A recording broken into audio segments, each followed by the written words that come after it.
नमस्कार साथियों, पुनः आप लोगों का स्वागत है जोश नेट जेआरएफ के इस प्लेटफॉर्म पे। आप लोगों का बहुत बहुत स्वागत है, वेलकम है। अभी हम लोग जो देख रहे हैं पीवाईक्यू सीरीज में 131 से यहाँ पे हम लोग 150 तक के क्वेश्चन को देखेंगे। इससे पहले दिसंबर 2024 के पेपर को कंप्लीट करा दिया गया है। जून 2025 को भी कंप्लीट करा दिया गया है इसी प्लेटफॉर्म पे। और अभी जो हम लोग देख रहे हैं इस पेपर को, वो है जून 2024 के इस लास्ट सीरीज में। हम लोग अभी क्वेश्चन 131 से 150 तक के क्वेश्चन को देखेंगे, और जिसमें वो लास्ट का जो 10 क्वेश्चन होगा 141 से, वो 2 पैसेज दिया होगा। उस 2 पैसेज को पढ़ करके आप लोगों को आंसर देना है। वो बहुत ही इजी क्वेश्चन माना जाता है, पढ़ना है और पैसेज के अनुसार आपको आंसर देना होता है। तो अभी हम लोग देखते हैं। इसी तरह आप लोग जोश नेट जेआरएफ से जुड़ करके कंप्लीट पेपर 1 और पेपर 2 का तैयारी कर सकते हैं। पेपर 2 में फ़िलहाल हिंदी साहित्य के द्वारा, हमारे टीम के द्वारा कविता, कहानी, उपन्यास, नाटक और हिंदी साहित्य का इतिहास, जो भी कंप्लीट 1 to 10 यूनिट, एक सेकेंड साथियों, यूनिट 1 से 10 यूनिट तक कंप्लीट तैयारी इसी प्लेटफॉर्म पे आपको कराई जा रही है। तो आप लोग बिल्कुल बिना समय इधर उधर किए जुड़ जाइए और मिशन जेआरएफ जो दिसंबर का है उसको एकदम करेक्ट कीजिए। तो चलते हैं क्वेश्चन की ओर साथियों। हमारा 131 क्वेश्चन जो कर रहा है कि सूची 1 को सूची 2 से मिलान कीजिए। एक तरफ हमारा यात्रा वृत्तांत दिया हुआ है, दूसरी तरफ लेखक दिए हुए हैं। तो अब हम लोग चलते हैं, जो सबसे इजी क्वेश्चन इसमें ऑप्शन है उसको सबसे पहले देखते हैं। राहुल सांकृत्यायन, शायद जो कोई बहुत कम ही ऐसे विद्यार्थी होंगे जो राहुल सांकृत्यायन के बारे में नहीं जानते हैं, क्योंकि ये घुमक्कड़ प्रवृत्ति के लेखक थे और व्यक्तित्व था इनका। तो इनमें देखते हैं कि इसका कौन सा सबसे पहले होना चाहिए।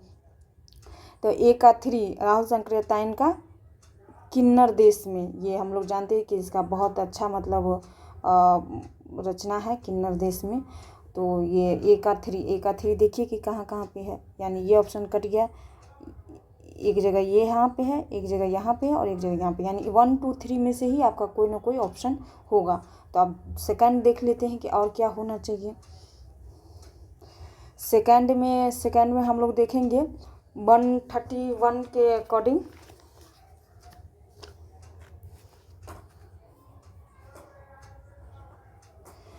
बी का 4 भगवत शरण उपाध्याय, बी का 4 सागर की लहरों पर, बी का 4, यानी कि ये भी ऑप्शन आपका कट गया। 1 और 4 कट गया, अब 2 और 3 में से सी का देखते हैं कि कौन होना चाहिए। सी का प्रभाकर द्विवेदी और अमृतलाल बेगर। तो अब हम लोग इसमें से देखेंगे कि कौन सा ऑप्शन एग्जैक्ट होनी चाहिए। वैसे आप लोग अगर इस वीडियो को पॉज कर ले और उसके बाद इसमें देखें कि क्या आंसर आपके अकॉर्डिंग होना चाहिए और आयोग ने क्या आंसर दिया, उससे आप मैच करेंगे। 131 का आयोग ने जो आंसर लिया है वो 3 लिया है, यानी कि सी का 1 प्रभाकर द्विवेदी पार उतरी कह जइयो, और डी का 2 अमृतलाल बेगर सौंदर्य की नदी नर्मदा। तो इस तरह से आप लोगों ने देखा कि अगर आप 2 ऑप्शन भी जानते हैं तो 50-50 तक आ जाएंगे और आपका इजीली क्वेश्चन सही होने की संभावनाएं बढ़ जाएगी, यानी कि 131 का 3 ऑप्शन होगा। तो अब चलते हैं 132 विद्या कह रहा है विद्या निवास मिश्र के निबंध मेरे राम का मुकुट भीग रहा है का प्रकाशन वर्ष। देखिए यहाँ पे भी आपको प्रकाशन वर्ष पूछ रहा है। तो मेरे राम का मुकुट भीग रहा है प्रकाशन वर्ष बहुत ही फैक्चुअल क्वेश्चन है और बहुत ही सिलेबस से पूछा गया क्वेश्चन है। तो इसका हम लोग जानते हैं कि 1974 होगा, यानी कि 132 का 3 ऑप्शन 1974। अब इसके विषय में थोड़ी सी जानकारी हम लोग ले लेते हैं डिटेल। इसका प्रकाशन वर्ष 1974 हम लोग जान गए हैं। प्रकाशन वर्ष 1974, और इसका विषय जो है ये जान लीजिए कि क्या किस विषय पे ये निबंध लिखा गया है। तो अब हम लोग देखेंगे इसमें एक्चुअली जो लिखा गया है वो राम कथा राम कथा के आधार पर आधुनिक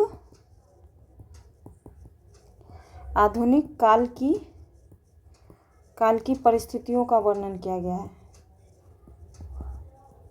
परिस्थितियों का चित्रण। और ये एक प्रकार का ललित निबंध है। ललित निबंध ऐसे निबंध को कहा जाता है जो विषय प्रधान और व्यक्तिनिष्ठ निबंध जब लिखा जाता है तो उसको ललित निबंध कहा जाता है। ये आप लोग भी ध्यान पे रखेंगे कि एक प्रकार का ये जो मेरे राम का मुकुट भींग रहा है एक प्रकार का ललित निबंध है। क्योंकि क्वेश्चन यहाँ से आपको हो सकता है कि एक ऑप्शन में ऐसे दे दे कि मेरे राम का मुकुट भीग रहा है, एक ललित निबंध है, या ललित निबंध पे के जगह पे कोई और निबंध का नाम दे दे। तो अगर आप लोग को संज्ञान में रहेगा तो आप ये ऑप्शन सही कर लेंगे। तो आप साथ ही साथ इसमें जो पुरानी पीढ़ी और नई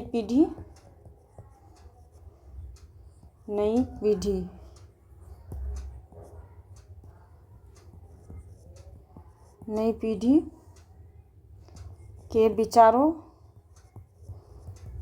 एवं व्यवहार का वर्णन किया गया है। व्यवहार का वर्णन।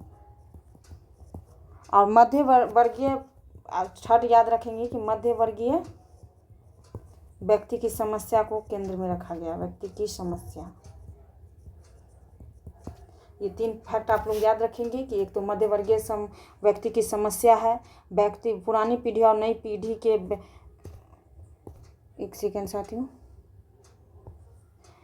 पुरानी पीढ़ी नई पीढ़ी के विचारों में व्यवहार का वर्णन है। साथ ही साथ इसमें राम कथा के आधार पे इसमें आधुनिक काल की परिस्थितियों का चित्रण किया गया था। ये 3 फैक्ट आप याद रखेंगे। चलते हैं आप नेक्स्ट क्वेश्चन की ओर।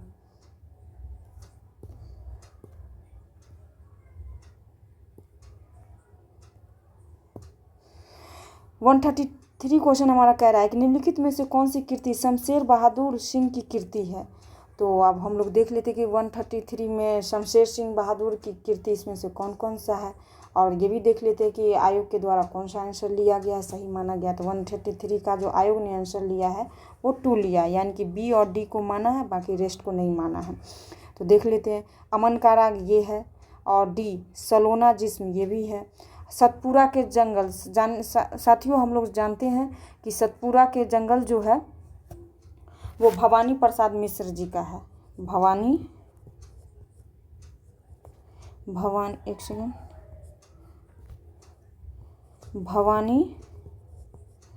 प्रसाद मिश्र, आप लोग ऐसे ध्यान पे रखेंगे। यहाँ से देखो ये केदारनाथ सिंह का है, केदारनाथ सिंह। और लास्ट जो है पृथ्वी कल्प, ये गिरिजा कुमार माथुर जी के द्वारा लिखा गया है, कृति है। तो आप लोग ऐसे भी ध्यान पे रखेंगे। यहाँ से क्वेश्चन अगर आयोग कभी भी पूछेगी एनटीए तो आपका गलत नहीं होना चाहिए, क्योंकि पीवाईक्यू से अगर आप पूछे हुए क्वेश्चन अगर गलत करते हैं तो आप कहीं ना कहीं किसी अन्य एस्पिरेंट से बहुत पीछे रहते हैं। तो इसीलिए पीवाईक्यू को आप इग्नोर नहीं कर सकते हैं। बिल्कुल पीवाईक्यू को डिटेल एनालिसिस कीजिए, जैसा कि हमारे प्लेटफॉर्म जोश नेट JRF पे कराया जा रहा है। बिल्कुल जुड़े रहें और इसी तरह हमारे साथ काम करते रहें। तो चलते हैं अब आज का नेक्स्ट क्वेश्चन 134 क्वेश्चन कह रहा है कि आचार्य रामचंद्र शुक्ल ने आधुनिक काल के किन 2 निबंधकारों को हिंदी का स्टील और एडिशन, ये आचार्य शुक्ल जी का बीच में कह रहा है कि आधुनिक काल के कौन से ऐसे 2 निबंधकार थे जिनको स्टील और एडिशन की संज्ञा दिया गया है। तो बिल्कुल ये अच्छी क्वेश्चन है और एकदम ध्यान पे रखेंगे, एकदम इसका शॉर्ट नोट्स बना लेंगे। तो अब हम लोग देखते हैं कि ये आयोग ने इसके आंसर को क्या लिया है, यानी कि बालकृष्ण भट्ट और प्रताप नारायण मिश्र को उन्होंने स्टील और एडिशन का संज्ञा दिया है, यानी कि 134 का 1 आंसर। तो बिल्कुल याद कर लेंगे कि बालकृष्ण भट्ट को स्टील और प्रताप नारायण मिश्र जी को एडिशन की संज्ञा दिया गया। तो चलते हैं आज के नेक्स्ट क्वेश्चन की ओर। 135 साथियों 135 में क्वेश्चन में कह रहा है सूची 1 को सूची 2 से मिलान कीजिए। तो अब हम लोग देख लेते हैं कि कौन सा इसमें होना चाहिए और आयोग ने क्या आंसर लिया है। 135 का आयोग ने जो आंसर लिया है वो 4 लिया है। यानी कि ए का 3। पेरिपोइसिकेस अरस्तु, एकदम याद कर लेंगे कि पेरिपोइसिकेस का अरस्तु जी का है। और बायोग्राफी लिटरेरिया ये कोलरिज जी का सिद्धांत है। द सेक्रेड वुड ये टी.एस. इलियट जी का है। और प्रिंसिपल्स ऑफ लिटरेरी क्रिटिसिज्म ये रिचर्ड जी का है। तो ये आप लोग ध्यान पे रखेंगे। तो इसी तरह अब हम लोग नेक्स्ट क्वेश्चन की ओर बढ़ते हैं, यानी कि 135 का जो आंसर है वो 4 है। चलते हैं अब नेक्स्ट क्वेश्चन की ओर। 136 क्वेश्चन कह रहा है, इनमें से कौन से पात्र झूठा सच उपन्यास में नहीं है। यानी यहाँ पे झूठा सच एक तो उपन्यास है जिसको यहाँ इसी प्लेटफॉर्म पे आप लोगों को बिल्कुल पढ़ाया जाएगा, इम्पोर्टेंट पॉइंट बताया जाएगा। इसके कौन से पात्र के द्वारा कौन से लाइन कहा गया है बिल्कुल ये भी बताया जाएगा। तो आप लोग इसलिए इस प्लेटफॉर्म से जुड़ जाएं और अपने साथियों को भी बताएं, क्योंकि इतना पूरे इतिहास में, यूट्यूब के इतिहास में इतने अच्छे से कंटेंट को मनोरंजक ढंग से और बिल्कुल सभी पॉइंट को एकदम स्पष्ट रखते हुए कहीं नहीं बताया जा रहा है। आप लोग बिल्कुल बने, एकदम कंटेंट वाली क्लास बिल्कुल आपको ये लगेगी। तो चलते हैं कौन सा इसमें है और कौन सा नहीं है, तो देख लेते हैं। 136 का 4, यानी कि ए और सी इसमें पात्र नहीं है और बाकी जो है वो है। तो देख लेते हैं अब। मुंशी चुन्नीलाल ये इसमें नहीं है झूठा सच में। और मिस्टर ब्राइड ये भी नहीं है। बाकी गोपी चंद भागवत ये है। मास्टर तारा सिंह तो है ही। और प्रभु दयाल ये भी है। अगर तारा सिंह के बारे में, पात्र के बारे में अगर पता होगा तो जिसमें ऑप्शन में डी होगा बिल्कुल उसको आप काट देंगे। क्वेश्चन सॉल्व बिल्कुल एग्जाम में ऐसे ही कीजिएगा। जब इस टाइप का ऑप्शन दिया हो तो आप देखना है कि 1-2 पात्र कौन सा है और कौन सा नहीं है, आपको ये देखना होगा। अगर 1-2 पता चल जाएगा तो आपका ऑप्शन बिल्कुल सही होने की संभावना बढ़ जाएगी। आप थोड़ा सा इसके विषय में जान लेते हैं कि झूठा सच क्या है, उपन्यास का थीम क्या है। झूठा सच एक तो जानते हैं कि ये यशपाल जी के द्वारा लिखा गया है। यशपाल इसके लेखक हैं। और इसका जो टाइम पीरियड जो है इसमें इसका विषय जो है, पहले आप ये ध्यान पे रखेंगे, विषय जो इसका है विभाजन की त्रासदी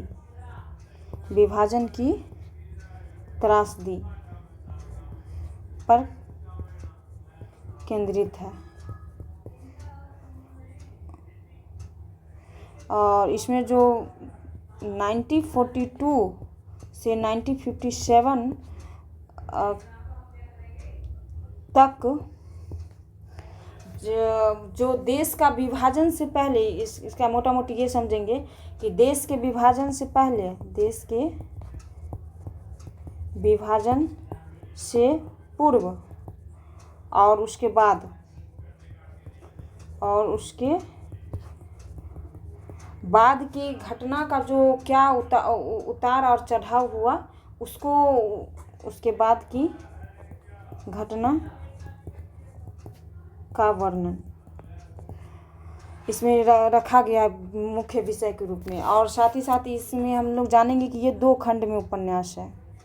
ये उपन्यास जो है झूठा सच ये 2 खंड में है। 2 खंड, एक तो वतन और देश के नाम, वतन और देश के नाम, और सेकंड जो है, एक सेकंड, देश का भविष्य, जो 1960 में ये देश का भविष्य के नाम से 1960 है और वतन और देश 1958। आप लोग एकदम याद कर लेंगे क्योंकि ये दोनों फैक्ट इम्पोर्टेंट है। तो चलते हैं आज का नेक्स्ट क्वेश्चन की ओर। हम लोग जैसा कि जान ली कि 136 का आयोग जो आंसर लिया है 4, यानी कि 136 का 4 आप लोग ध्यान पे रखेंगे। आगे चलते हैं अब हम लोग 137 कह रहा है, तमस उपन्यास में आई घटनाओं को पहले से बाद के क्रम में लगाइए। अगर आप उपन्यास पढ़ेंगे तो इसमें जानकारी आपको होगी कि कौन सी घटनाएं पहले घटित हुई, फिर उसके बाद कौन सी घटनाएं हुई, देन आफ्टर उसके बाद कौन सी घटनाएं हुई। तो अब हम लोग जानते हैं कि कौन सी घटनाएं पहले हुई।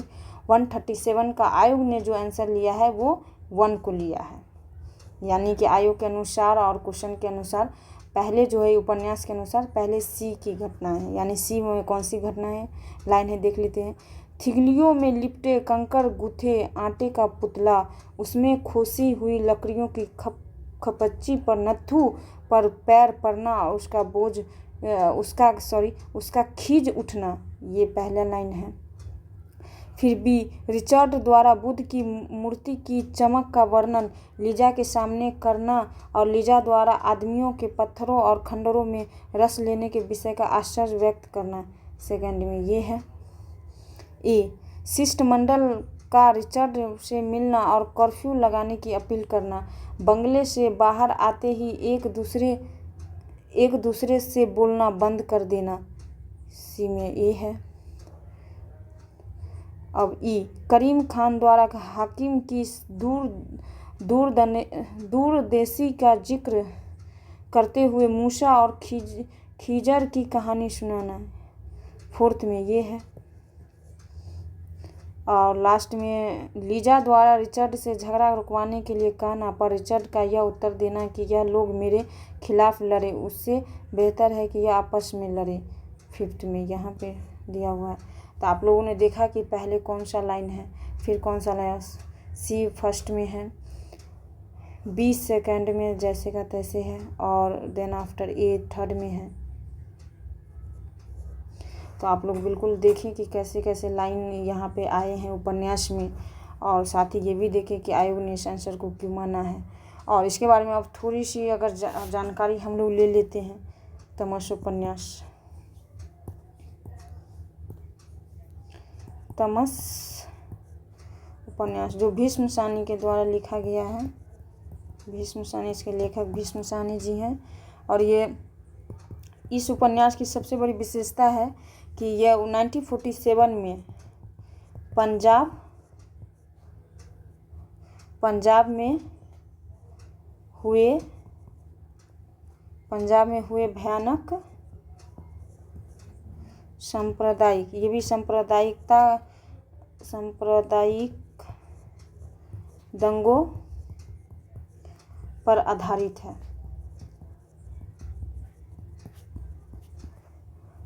और इसमें एक फैक्ट ये भी आप लोग ध्यान पे रखेंगे कि इसमें लाहौर के सिर्फ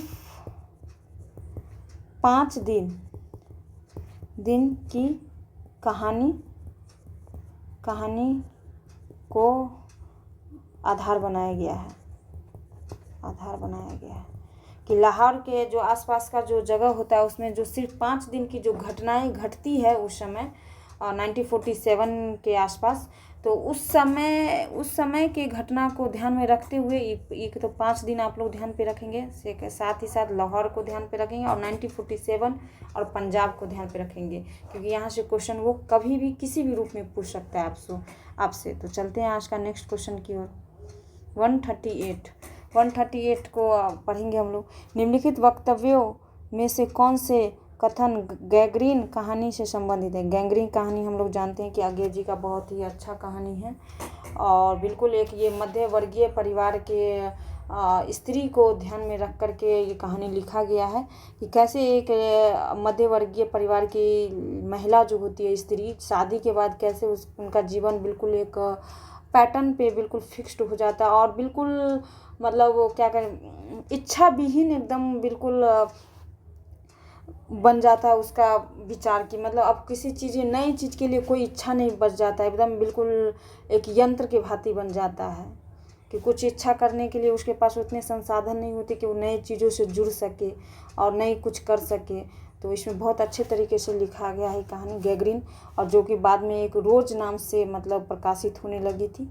तो अब हम देखते हैं इस कहानी को। तो इसमें कह रहा है कि इस कहानी में सबसे उपयुक्त उत्तर का चयन कीजिए, कि इस कहानी से कौन कौन से लाइन इसमें है और कौन सा। इसमें एक बात आप और याद रखेंगे, गैंग्रीन कहानी के पात्र में मालती इसमें मेन पात्र है, महेश्वर उनके पति है, महेश्वर, और एक लेखक खुद है। तो ये अगर ये दो फैक्ट भी आपको याद रहेगा, मालती और महेश्वर जो उनके पति रहते हैं, जो एक मतलब हॉस्पिटल में एक मतलब कंपाउंडर का काम करते रहते हैं छोटा मोटा, तो ये आप ध्यान पे रखेंगे। और इस मालती को ही मतलब रोज बिल्कुल एकदम मध्य वर्ग के संसाधन का न होने के कारण बिल्कुल एक जीवन नीरस जिंदगी जीती रहती है, बिल्कुल उस तरह से व्याख्या किया गया है इस कहानी में। तो चलते हैं नेक्स्ट, इसका आंसर क्या होना चाहिए और आयोग ने क्या लिया, ये अब हम लोग देखेंगे। 130 अब पढ़ लेते हैं पहले ऑप्शन क्या क्या होनी चाहिए। मालती एक पंखा उठा लाई और मुझे हवा करने लगी, मैंने आपत्ति करते हुए कहा नहीं मुझे नहीं चाहिए। बिल्कुल एकदम सही है ये लाइन। जब वो उसके घर पे जाता है तो वो पंखा झेलने लगती है। तो ये जिसमें होगा वही आंसर आपका होगा, तो जो जिसमें नहीं है उसको काट दीजिए। महेश्वर खाना आराम करते हुए मेरी ओर देखकर बोले, आपको तो खाने का मज़ा क्या ही आएगा, ऐसे बेवक्त खा रहे हैं। ये भी लाइन है, महेश्वर यहाँ पे है जिक्र। ए और बी जिसमें होगा वो आंसर होगा।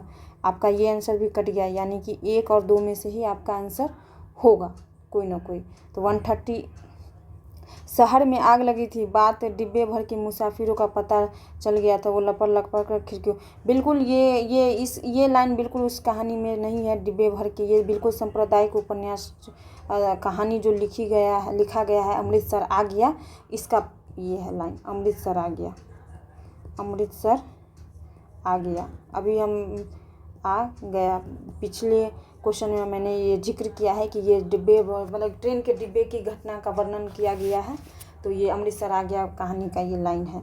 तो सी नहीं होगा, तो सी जैसे ही नहीं होगा तो आपका ये भी आंसर कट गया, यानी ए बी होगा। अब सेकंड डी पढ़ लेते हैं। ताल के किनारे किनारे हम चले जा रहे थे, हमारे ओवरकोट तर हो गए थे, बारिश नहीं मालूम होती थी, पर वहाँ तो ऊपर नीचे हवा के कनकन में बारिश थी। ये भी लाइन इसका नहीं है। अनंत जननिधि में उषा का मधुर आलोक फूट उठा, सुनहली किरणों और लहरों की कोमल सृष्टि मुस्कुराने लगी। ये भी लाइन बिल्कुल ग्रीन का नहीं है। ए बी यानी ए बी ऑप्शन है और ये केवल एक ही में, यानी कि 138 का एक आंसर होगा। कैसे साथियों देखते हैं हम लोग PYQ कैसे डिटेल एनालिसिस करते हैं, और साथ ही साथ ये भी करते हैं कि कैसे मतलब एग्जाम में आप क्वेश्चन अटेम्प्ट कैसे करेंगे। क्वेश्चन को आप यहाँ पे करने का ये मतलब नहीं है कि आप आंसर जान लीजिए, ये देखिए कि हम क्वेश्चन सॉल्व करते कैसे हैं। बिल्कुल ऐसे ही आपको एग्जाम में क्वेश्चन सॉल्व करना है और बिल्कुल अच्छे मार्क्स के साथ इस बार JRF क्लियर करना है। 139 का देखते हैं। मनुष्य के अक्सर सोचने वाला पशु कहा गया, यह पंक्ति किस पुस्तक से ली गई है। 139 ये तो शायद इतिहास चक्र से लिया गया है, यानी कि 139 का 4 बिल्कुल आयोग ने भी इसी आंसर को लिया गया 134 का 4 इतिहास चक्र। चलते हैं अब नेक्स्ट क्वेश्चन के 140 क्वेश्चन। इतने बड़े हो गए हैं अभी तक पढ़ने जाते हैं, न जाने कब तक पढ़ेंगे और क्या करेंगे इतना पढ़कर। उपरोक्त कथन किस कहानी से लिया गया है। ये कहानी जो है ईदगाह, जो प्रेमचंद जी के लिखा गया कहानी है। ईदगाह काफ़ी प्रसिद्ध कहानी है, ये बाल मनोविज्ञान की कहानी है। इसके बारे में थोड़ी सी हम लोग जानकारी ले लेते हैं ईदगाह के बारे में। 1933 में इसका प्रकाशन वर्ष है, चांद पत्रिका में ये प्रकाशित हुआ था, ये भी हम लोग ध्यान पे रखेंगे। प्रेमचंद जी इसके लेखक हैं, प्रेमचंद। और ये इसका विषय जो है बाल मनोविज्ञान पर लिखी गई कहानी है। और इस कहानी में 2-3 बात है कि एक बालक कैसे संसाधन न होने के कारण, गरीबी के कारण समय से पूर्व बड़ा हो जाता है। समय से पूर्व बच्चे का बड़ा हो जाना इसमें बिल्कुल इस हामिद के नाम से हामिद जो पात्र है उसके माध्यम से बताया गया है। और इसमें एक तो ये है, दूसरा इसमें जो बात का जिक्र किया गया, विषय बनाया गया, इसमें पुलिस विभाग के भ्रष्टाचार को भी दिखाया गया है। पुलिस विभाग के व्याप्त भ्रष्टाचार का वर्णन है। जो उनके मित्र रहते हैं हामिद के, जो उनके मामा मतलब पुलिस विभाग में पुलिस होते हैं, तो उसमें जो उनको सैलरी जितनी मिलती रहती है उससे दोगुना घर सैलरी घर पे भेजा जाता है, जिससे ये साबित कर मतलब दिखाने का प्रयास किया गया है कि मतलब वो कहीं ना कहीं वो भ्रष्टाचार में मतलब संलिप्त है। उस समय के जो समाज था उसको भी कहीं ना कहीं रखने का प्रयास प्रेमचंद जी के द्वारा गौण रूप से ही सही लेकिन रखने का एक प्रयास किया गया है। तो चलते हैं ये 141 से 150 में 2 पैसेज दिया रहता है, पैसेज उसको आपको पढ़ना है और एक पैसेज में 5 क्वेश्चन और सेकेंड पैसेज में भी 5 क्वेश्चन, 10 क्वेश्चन आपको बनाने हैं और उसके बाद आपको 20 मार्क्स बहुत फ्री में मिल जाएंगे। तो इसलिए इस क्वेश्चन को आप बनाएंगे तो बहुत अच्छे से बनाएंगे। पहले एक बार हम लोग पढ़ लेते हैं। 141 पैसेज ये दिया हुआ है, आप लोग भी पढ़ेंगे मेरे साथ और आंसर देने का प्रयास करेंगे। आचरण का विकास जीवन का परमोद्देश्य है। आचरण के विकास के लिए नाना प्रकार की सामग्रियों का जो संसार संभूत शारीरिक, प्राकृतिक, मानसिक, आध्यात्मिक जीवन में वर्तमान है, उन सभी का किसी मनुष्य अथवा जाति के आचरण के विकास के संदर्भ में विचार किया जाना चाहिए। आचरण के विकास के लिए जितने भी कर्म निर्धारित किए गए हैं उन सभी को संगठनकर्ता धर्म का अंग मानना चाहिए। चाहे कोई कितना भी बड़ा महात्मा हो जाए, वह निश्चय पूर्वक यह नहीं बता सकता कि यही रास्ता सही है, दूसरा नहीं। आचरण को बेहतर बनाने के लिए सभी को एक ही पथ नहीं बताया जा सकता। आचरणशील महात्मा स्वयं तो किसी बनी बनाई सड़क से नहीं आया, उसने भी अपनी सड़क स्वयं बनाई थी। इम्पोर्टेंट लग रहा है। हर किसी को अपने देश काल के अनुसार राम प्राप्ति की इच्छा रखते हुए अपनी नैया खुद ही बनानी होगी और अपने आप ही चलानी भी होगी।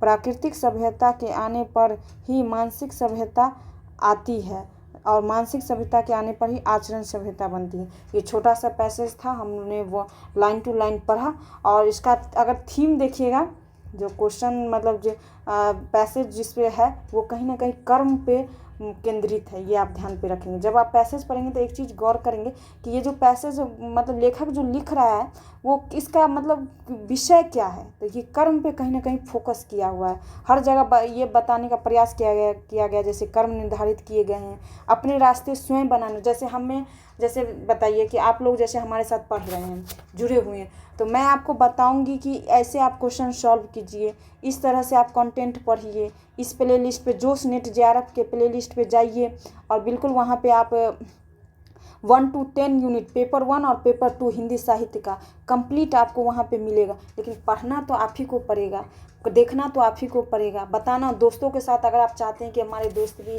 अच्छे से पास करें तो दोस्तों को आपको ही बताना होगा। अच्छे ग्रुप में अच्छे चीज़ लोगों तक पहुँचे तो उसके लिए आपको ग्रुप में आपको ही शेयर करना होगा। सोशल मीडिया के जो भी आप प्लेटफॉर्म यूज करते हैं वहाँ पे आप खुद ही आपको शेयर करना होगा। ये चीज़ मैं केवल कह सकती हूँ, आपसे रिक्वेस्ट कर सकती हूँ, बाकी करना तो आप ही को होगा। तो चलते हैं, यही ये वो पैसेज का थीम भी यही है कि कर्म, खुद का जो कर्म होता है ये बहुत मैटर करता है। तो आप पढ़िए।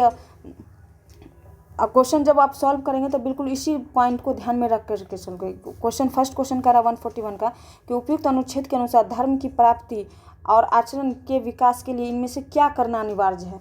तो अब देख लेते हैं ऑप्शन। नए नए रास्तों की खोज करना, प्राकृतिक सभ्यता की सराहना, कर्म के प्रति समर्पण, अध्यात्म का विकास। जब ये पैसेज पढ़ेंगे तो यहाँ पे कर्म को बहुत ज़्यादा फोकस किया गया था, यानी कि सी ऑप्शन होगा मेरा, 3 ऑप्शन सही होगा 141 का, और आयोग ने भी इसी आंसर को सही माना है। तो चलते हैं अभी नेक्स्ट पैसेज का क्वेश्चन की ओर।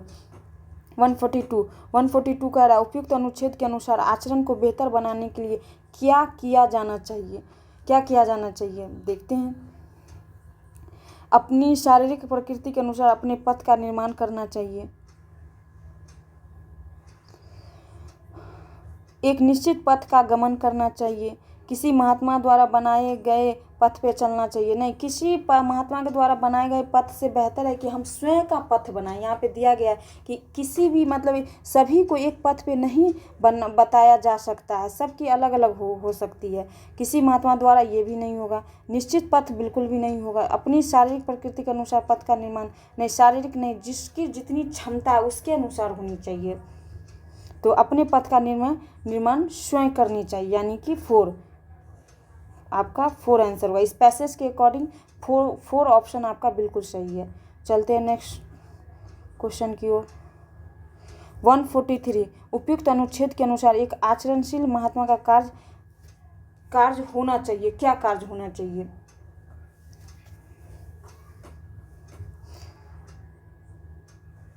निश्चित किए गए पथ की पुनः व्याख्या करना, देश काल के अनुसार राम प्राप्ति के मार्ग का निर्माण करना, अपने लिए स्वयं सड़क का निर्माण करना, शिष्यों को राह दिखाने के लिए व्यवस्था करना। ये तो नहीं है, ये भी नहीं है। देश काल के अनुसार राम प्राप्ति के लिए, ये भी नहीं है। अपने लिए स्वयं सड़क निर्माण करना, ये ऑप्शन इसमें दिया हुआ है और यही आंसर होगा। वैसे हम लोग एक बार देख लेते हैं। देखिए, आचरणशील है ना, आचरणशील महात्मा का कार्य क्या होना चाहिए?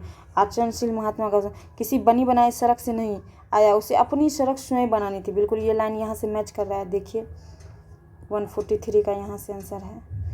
चलते हैं, यानी कि 3। चलते हैं हम नेक्स्ट। उपयुक्त अनुच्छेद के अनुसार निम्न में से कौन सा उदाहरण प्राकृतिक सभ्यता और मानसिक विकास का वास्तविक उदाहरण है? देख लेते हैं।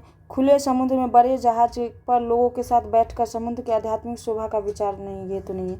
भूख लगने पर चांद और सूरज को देखकर रोटी विचार, बिल्कुल भी नहीं। ये वैसे भी अगर ये लाइन पढ़ेंगे तो आप ऐसे भी जनरल फॉर्म में भी सोचेंगे तो लगेगा कि ये लाइन गलत है। आंधी पानी गर्मी सर्दी झेल कर कर्म रूपी रक्षा, कर्म को यहाँ पे फोकस किया गया। जिस भी लाइन में कर्म का बात आए तो बिल्कुल आप वहाँ पे थोड़ी सी रुक जाएं और उस ऑप्शन पे थोड़ा सोचिए। तो ये ऑप्शन मेरे हिसाब से पैसेज के अनुसार ये ऑप्शन होना चाहिए। किसी स्थान पर धूप आंधी बर्फ का दिव्य शोभा का विचार, नहीं, ये बिल्कुल ऐसा नहीं है। तो 144 का 3। चलते हैं अब नेक्स्ट क्वेश्चन की ओर।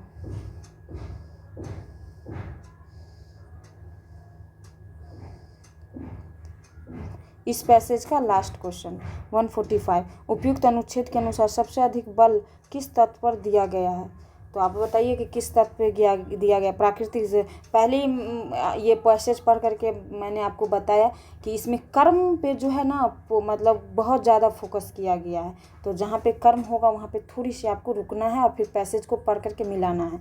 प्राकृतिक सभ्यता का विकास पर बिल्कुल नहीं, आध्यात्मिक उन्नति पर बिल्कुल भी नहीं, संगठनकर्ता धर्म की भूमिका बिल्कुल, कर्म को ही धर्म मानने का यहाँ पे बल दिया गया है। जैसे देखिए कर्म का कहाँ कहाँ पे चर्चा किया गया वो मैं आपको बता दे रही हूँ।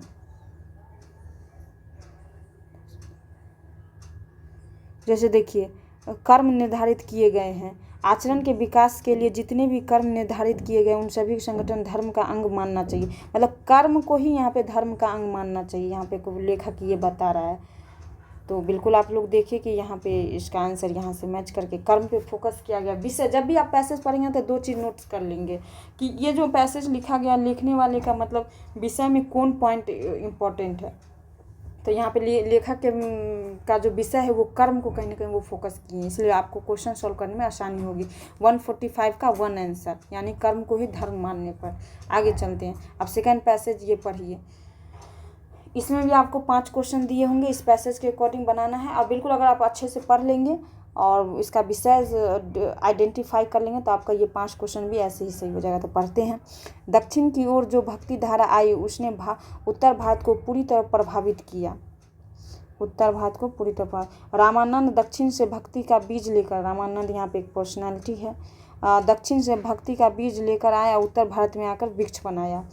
नाथ और संतों की काव्य धारा से विकसित होने वाले ज्ञान और मुस्लिम एकेश्वरवाद से प्राप्त होने वाले प्रेम से निर्गुण ईश्वर को पाने का स्वप्न कबीर जायसी ने देखा। वही तुलसीदास और सूरदास ने राम और कृष्ण के सगुण रूप की उपासना की। सभी धाराओं के केंद्र में लोक भाषा ने सदा स्थान बनाए रखा। अवधी, ब्रज, सधुकरी, के साथ दक्षिण भारत की ओर देखें तो उनके अनेक सूफी संत का जिक्र है।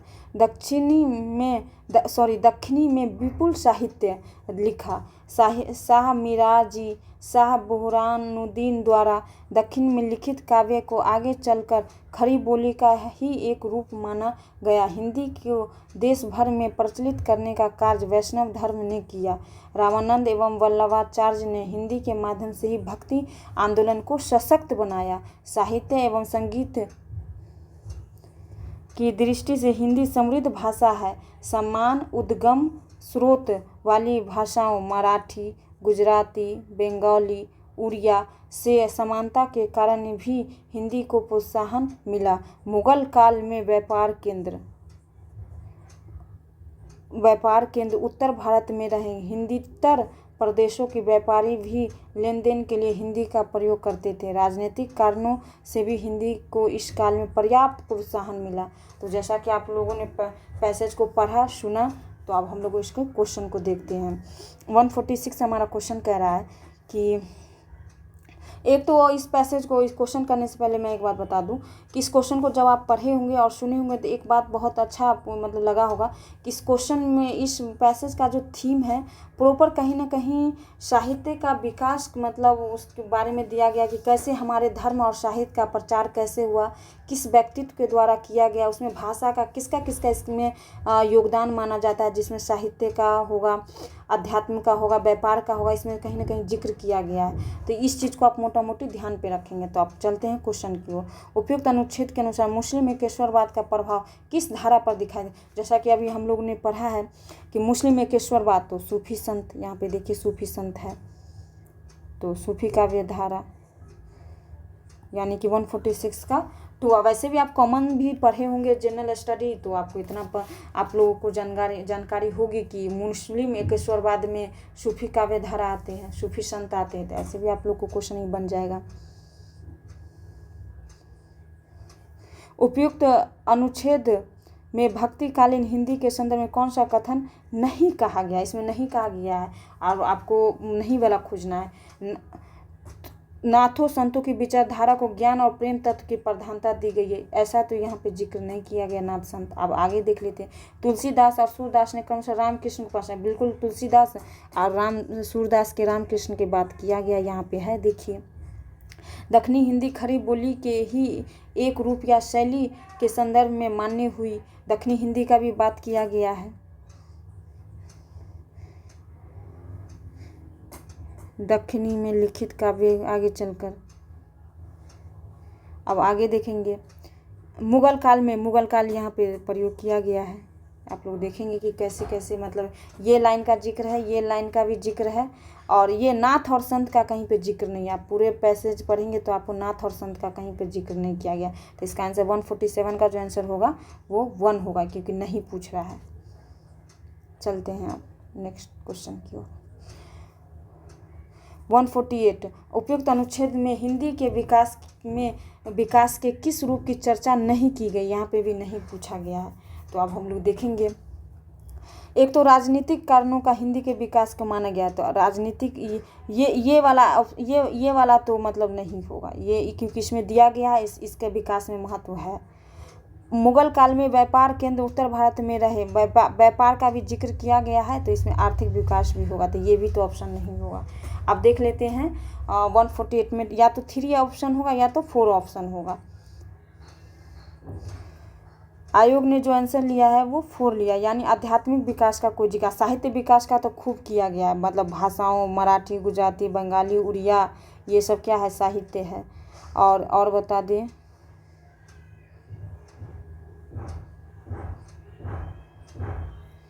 तो भाषा मतलब साहित्य विकास का भी जिक्र है। आध्यात्मिक विकास का कोई ऐसा यहाँ पे जिक्र नहीं किया गया है लेखक के द्वारा। तो इसका आंसर 148 का जो होगा 4 होगा। आगे चलते हैं अब हम लोग 149 आज का सेकंड लास्ट क्वेश्चन। उपयुक्त अनुच्छेद में हिंदी से समान उद्गम के संदर्भ में किन भाषाओं का उल्लेख किया गया है। तो देख लेते हैं। समान उद्गम स्रोत वाले भाषाओं मराठी, गुजराती, बंगाली, उड़िया। अब देख लिए किस किस में कोई ये 4 भाषा है वही होगा। दक्खनी, अवधी, अवधि नहीं है ये कट जाएगा। अवधि इसमें भी है ये भी कट जाएगा। एक भी अगर आपको ऑप्शन लगे कि इसमें ये चीज़ भाषा का प्रयोग नहीं है, लैंग्वेज का नहीं है, तो आप काट देंगे, क्योंकि यहाँ पे मराठी है, गुजराती है, बंगाली है और उड़िया है। गुजराती, बंगाली, उड़िया, इसमें भी ये आंसर हो सकता है। मराठी, गुजराती, उड़िया, दक्खनी का नहीं है तो यहाँ पे ये कट गया, क्योंकि ये 4 भाषा है तो ये यानी कि 3 आंसर आपका हो जाएगा। गुजराती, बंगाली और उड़िया यानी कि 3 आंसर। 149 का 3 आंसर। आज का लास्ट क्वेश्चन साथियों, उपयुक्त अनुच्छेद के अनुसार दक्षिण भारत में भक्ति की धारा उत्तर भारत में लाने का श्रेय इनमें से किसे दिया जाता है? तो ये अभी हम लोग पढ़े हैं, रामानंद दक्षिण से भक्ति के बीज लेकर उत्तर भारत में आकर वृक्ष बनाया, रामानंद, आचार्य रामानंद, बिल्कुल सही है। चलिए, इस तरह से हम लोगों ने बहुत डिटेल एनालिसिस, PYQ के डिटेल एनालिसिस के अंतर्गत 2 पैसेज को पढ़ा, उसके क्वेश्चन को भी देखा, 5 क्वेश्चन को, और एक बहुत मतलब तरीके से देखा कि मतलब कैसे क्वेश्चन सॉल्व किया जाता है, कैसे क्वेश्चन को आप अटेम्प्ट लेंगे। और बिल्कुल इसी तरह आप चैनल को बने रहें, देखते रहें, दोस्तों को बताते रहें। धन्यवाद।